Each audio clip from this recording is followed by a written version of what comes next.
Listen, most people who think they are investing in the stock market are actually doing something far more dangerous, and they literally have absolutely no idea. Welcome to our explainer. Today, we're kicking off an ongoing series totally dedicated to breaking down the most important lessons from what is widely considered the greatest finance book ever written, Benjamin Graham's The Intelligent Investor. We're going to take Graham's key concepts, just one at a time, and explain them in plain language. That way, anyone, completely regardless of your financial background, can actually understand and apply them to your own life. So, in today's explainer, we're covering the very first, most fundamental concept in the entire book.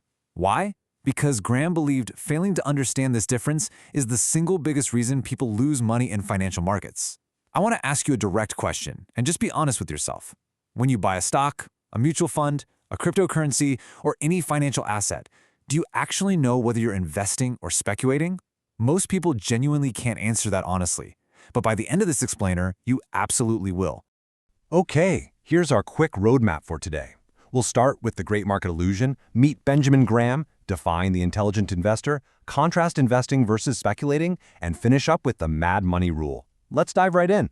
Section 1. The Great Market Illusion and the Danger of the Casino. You see, over the decades, Wall Street has totally hijacked the word investor. They apply it to pretty much anybody who buys a security, completely ignoring what they buy, what they pay for it, or what their actual intent is. And the result? Just look at this shockingly low number. 10.9 months. That was the average holding period for a stock inside a mutual fund back in 2002. For context, in the 1970s, it was almost 3 years. The stock market is kind of morphed into this hyperactive video game where people treat stocks like live coals. They hold them just long enough to realize they probably shouldn't have bought them in the first place and then immediately dump them. And in this sort of hyperactive environment, prices get totally decoupled from the actual value of the underlying businesses. It's crazy. People end up trading purely based on random blips moving across a screen. If the blip goes up, hey, they buy. If it goes down, they panic and sell. They are completely confusing speculation with true investment. And trust me, that's a game carefully calibrated so the house always wins. Section 2. Who was Benjamin Graham? The ultimate authority on wealth. Before we go any further and redefine investing, you really need to understand why Graham's voice matters so much. Born in London in 1894 and raised in New York City, he didn't just casually read about turbulent markets. He actually lived through the catastrophic Great Depression crash of 1929, and he came out the other side wiser and infinitely more disciplined than almost anyone else on Wall Street. He wasn't just an investor, he was a teacher and a philosopher of finance. From the 1930s all the way through the 50s, he taught at Columbia University, literally birthing the modern discipline of financial analysis. Before Graham, the market was basically driven by rumor, instinct, and guesswork.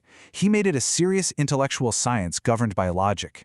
And in 1949, he published The Intelligent Investor. It has never gone out of print, and it remains the single most recommended book in investing to this day. But if you really want to understand his impact, look no further than his most famous student, Warren Buffett. Widely considered the absolute greatest investor to ever live, publicly stated that Benjamin Graham was the second most influential person in his entire life, second only to his own father. That single fact tells you everything you need to know about the weight and the power of Graham's ideas. Section 3. The Intelligent Investor. A philosophy, not a prediction. Now let's get one thing straight about the book itself. This is not a guide to getting rich quickly. There are no hot stock tips, no magic market predictions, or trading strategies here. Graham makes that crystal clear right from page 1. It's a rational, disciplined operating manual for building real, lasting wealth. And the title itself? Very deliberate. When Graham says intelligent, he has absolutely nothing to do with having a genius-level IQ or some fancy finance degree. By intelligence, he strictly means being emotionally disciplined, analytically grounded, and patient. Those three qualities, he argues, matter far more than raw brain power. All right. Section 4. Investing versus speculating. The core difference. So let's get into the most crucial paradigm shift in the entire book. Graham gives us his exact criteria for what constitutes a true investment in this absolutely uncompromising definition from 1934. An investment operation is one which upon thorough analysis promises safety of principal and an adequate return. Graham's rule is absolute here. Any operation, no matter how popular or trendy it feels right now, that fails to meet this exact test is not an investment. You are purely speculating. Let's actually break down that holy grail of investing into its 3 non-negotiable steps. First, thorough analysis. You literally have to study the facts and the underlying business, not just stare at a stock ticker. Second, safety of principle. You must deliberately protect yourself against serious losses. And third, an adequate return. You're aspiring to a steady, satisfactory performance, not trying to hit an overnight lottery win.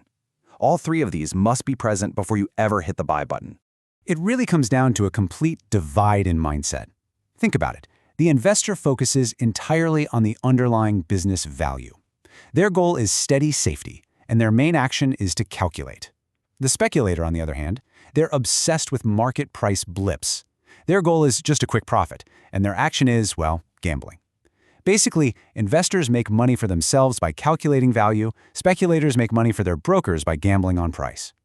And because people so easily forget this difference, they fall prey to these incredibly trendy speculative illusions, things like the January effect or mechanical formulas like the Foolish Four, which told people to just blindly buy a few high-yielding stocks. Graham warns us so intensely against these quick and easy mechanical formulas. Why? Because they completely lack true business analysis. And history proves time and time again that once a formula becomes widely known, it just inevitably self-destructs.